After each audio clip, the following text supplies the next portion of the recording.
una canción, se llama Jerusalén, año cero, de Silvio Rodríguez, pero tiene 6 minutos. Entonces nada más vamos a escuchar un poquitito de ella. Escuchen.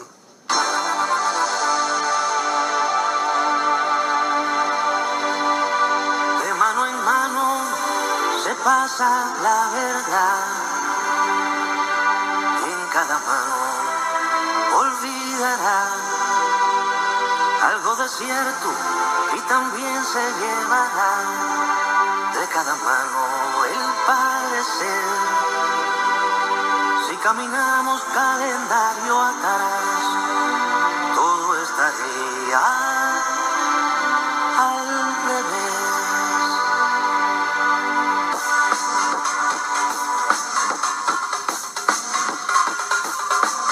Algunos dicen que es falso y otros repiten que es cierto, que entró en Jerusalén siendo de día. Se dice que su túnica era blanca, que iba posada en sus ojos una vez del mediodía.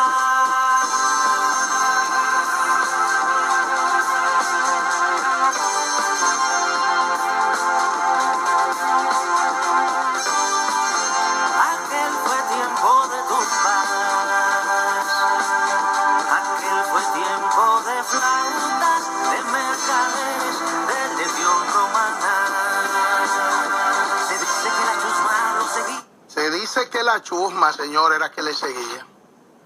De eso vamos a hablar ahora, precisamente. Consíganse esa canción, escúchenla, désela como regalo de Semana Santa. Se llama Jerusalén año cero. Bueno, yo quiero hablarles de Jesús. Quiero hablarles de Jesús, pero desde la siguiente óptica. Jesús es el Hijo de Dios, no hay dudas, para mí. No es el Hijo de Dios. ¿Por qué arranco por ahí? Por lo que voy a decir para que no se vaya a confundir. Uno tiene que cuidarse, señores, bastante. A veces se le tergiversan las cosas. Y Jesús vino aquí a convertirse en el Cordero de Dios para lavar los pecados de los hombres. ¿Qué se hacía antes de Jesús? Porque hay quienes entienden que esto es propio nada más de ritos, no muy santos y cosas. Pero recuerden que se sacrificaban animales. Recuérdenlo. Sí, precisamente para lavar pecados. Y por eso es que entonces, al venir Jesús y derramar su sangre para limpiar, para lavar los pecados de los hombres, entonces Él se convierte en el Cordero de Dios, que sacrificado quita o lava el pecado de todos nosotros, de la humanidad. Ahora, para Él cumplir ese mandato, y esto es lo que quiero enfocar, ¿cuál fue el camino que escogió? El cumplir el mandato de su Padre, el mandato del sacrificio. ¿Cuál fue el camino que escogió? Nada más y nada menos que el de la defensa a los oprimidos. El de la defensa a los pobres de la tierra. Y Él mismo nació como pobre. Nació en un pesebre, rodeado de animales. En un pesebre, entre pajas. Y lo fueron a adorar. Los reyes magos, como le decimos, desde niño, lo fueron a adorar. Incienso, mirra, joyas, o sea, gorros, o sea, todo a adorarle a quien nació pobre y a quien iba a entregar su vida por la humanidad y se rodeó de pobres y de pecadores también. ¿Qué sucedía para su época? Los altos mandos religiosos, los que se decían dueños de Dios y de la verdad. ¿Qué era el Sanedrín? Esa cúpula dirigencial de la fe,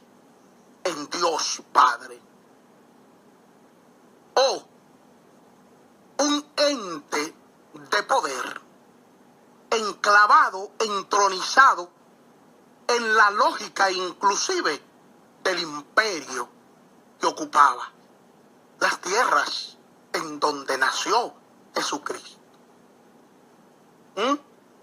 Bueno, ¿quiénes tenían derecho antes de Jesús a subir al cielo? ¿Para quién era la exclusividad de la gloria?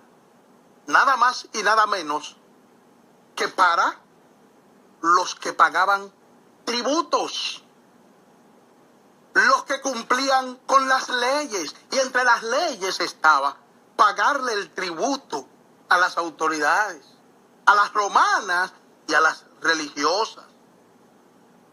De eso se trataba en ese momento. ¿Para quién era la exclusividad del cielo y de la gloria? Para los ricos, para los poderosos. Oh, ¿y los enfermos qué eran cuando llegó Jesús?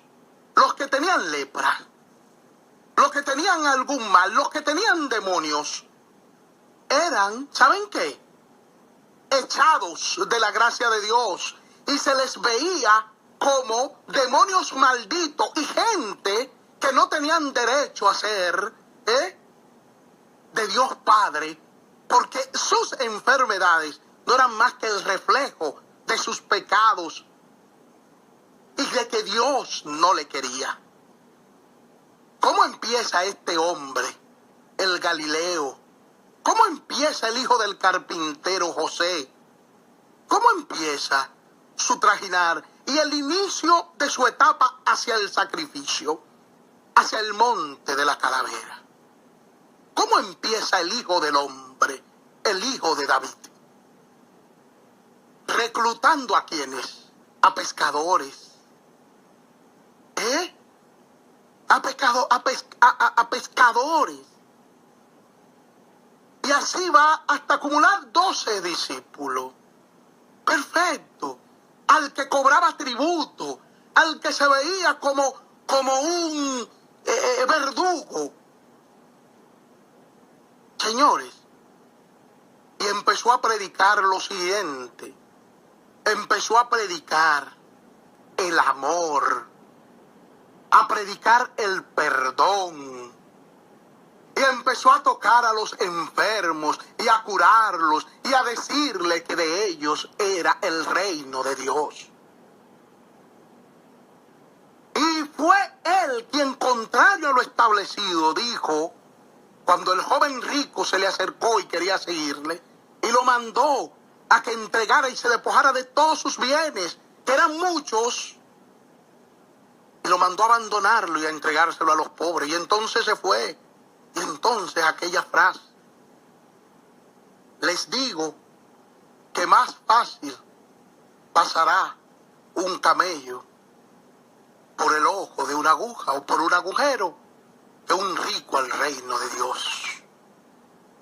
Y lo buscaban, y empezó el pueblo a seguirle, y empezó a decirle a los pobres que para ellos era el reino de Dios también. Y le decía a las adúlteras que venían y se le acercaban, y le decía: ve, no peque más. Jesús, el carpintero, el hijo del hombre, Jesucristo, que solo predicaba amor, y decía: no odia a tu enemigo, ámale. ¿Qué de importancia tiene, qué de extraordinario tiene que tú ames a quien te ame? Eso es lo normal, y así debe ser. Pero lo grande es cuando tú amas a quien te agrede, a quien te ofende, a quien te causa un mal, y le perdona además. Grande Jesucristo, el profeta del amor. ¿Por qué lo matan? El Sanedrín no soportaba la prédica de Jesús y la cantidad de pueblo que le estaban siguiendo. Y sin acusación que no fuera otra que la de que estaba blasfemando, que la que estaba ofendiendo al Dios Padre cuando se proclamaba el Cristo, o cuando aceptaba que le dijeran que era el Cristo, el Hijo de Dios. Ese era el pecado. Ese fue el pecado de Jesús. Y obviamente, cuando lo agarraron en Getsemaní, pues efectivamente, y lo llevaron ante las autoridades religiosas de los hebreos y la del imperio. Lo único que hizo fue poner en boca de ellos lo que era su realidad. Te llamas el Hijo de Dios, tú lo has dicho. Y cuando le pegan, le dice, ¿por qué me pegan? Si he dicho algo mal, si hay mal en mis palabras, demuéstramelo, pruébalo. Y si no lo hay, ¿por qué me pega? Y por eso muere Jesús, con la acusación de ser el Hijo de Dios, con la acusación de decir que el reino de los cielos era para los pobres, con la acusación de que sanaba enfermos, con la acusación de que expulsaba demonios. Con eso, señores, Jesucristo cambió la humanidad en antes y después de él. Y cambió la ley también religiosa. De la ley del talión, de ojo por ojo, a la prédica del amor y del perdón. Semana Santa, recordamos el sacrificio del Hijo del Hombre por la humanidad.